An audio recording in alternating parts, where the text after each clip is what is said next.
Mouvement des cheminots depuis 3 jours maintenant. Nous accueillons Valérie Duez-Ruf. Bonjour, merci d'être avec nous, avocate en droit social et médiation et membre du Conseil national des barreaux. On a beaucoup de questions à vous poser. Question, avant de savoir si on est dans une grève sauvage, comme le dit le gouvernement, ou si on est dans un droit de retrait légitime, comme le disent les syndicats, quelle est la différence entre les deux? Alors d'abord, revenons peut-être à la définition sur le droit de retrait. Le droit de retrait, c'est quoi?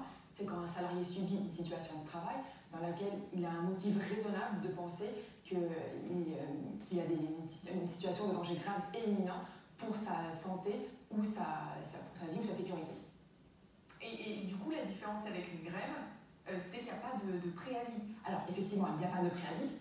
On peut effectivement se déclarer en droit de retrait tout de suite. Il n'y a pas non plus de formalisme. Il y avait eu une négociation au sein de la SNCF et de la RATP aussi, mais pour les conditions de grève. Donc effectivement, normalement, il y a un délai notamment de préavis de 48 heures, ce qui n'est pas le cas dans le droit de retrait. Le droit de retrait, quand on parle, vous parliez tout à l'heure de danger grave et imminent. Là, on revient sur cet incident de TER qui a causé plusieurs blessés. Et ce que disent les syndicats, c'est qu'il y avait juste un conducteur dans ce TER et que c'est lui qui a dû venir au secours des usagers, des passagers. Et donc, ça met en danger les passagers le fait qu'il y ait si peu de personnel à bord, qu'il n'y ait pas suffisamment de personnel à bord. Est-ce qu'on peut parler dans ce cas précis de danger grave et imminent? Est-ce que ça rentre dans le droit de retrait? Alors, dans la définition de droit de retrait, il y a effectivement danger grave et imminent sur la santé et la sécurité, mais également la défectuosité dans le système de protection. Dans l'incident qui a eu lieu mercredi, il y a quand même plusieurs choses. Alors, c'est vrai qu'on n'est pas quand même très informé des circonstances exactes dans lesquelles l'incident s'est produit. On sait qu'il y a un camion qui était sur un passage à niveau, sans conducteur, mais on n'en sait pas vraiment plus. Donc, on sait également que lorsqu'il y a eu la collision, le conducteur du train est sorti pour signaler l'incident aux autres trains qui allaient venir. Donc il y a quand même une défectuosité dans les systèmes de surveillance et de signalisation.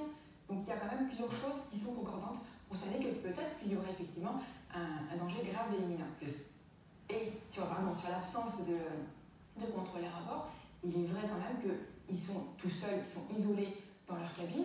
S'il y a, que ce soit un incident technique ou un forcené par exemple, un incident avec les passagers, il est seul, il ne peut pas intervenir. Donc ça se défend. Ça se défend. Donc est-ce que les syndicats, en annonçant qu'il n'y a absolument pas de souci concernant les éventuelles poursuites individuelles, ils ont raison de le penser ou pas? C'est ça la question. C'est une question piège.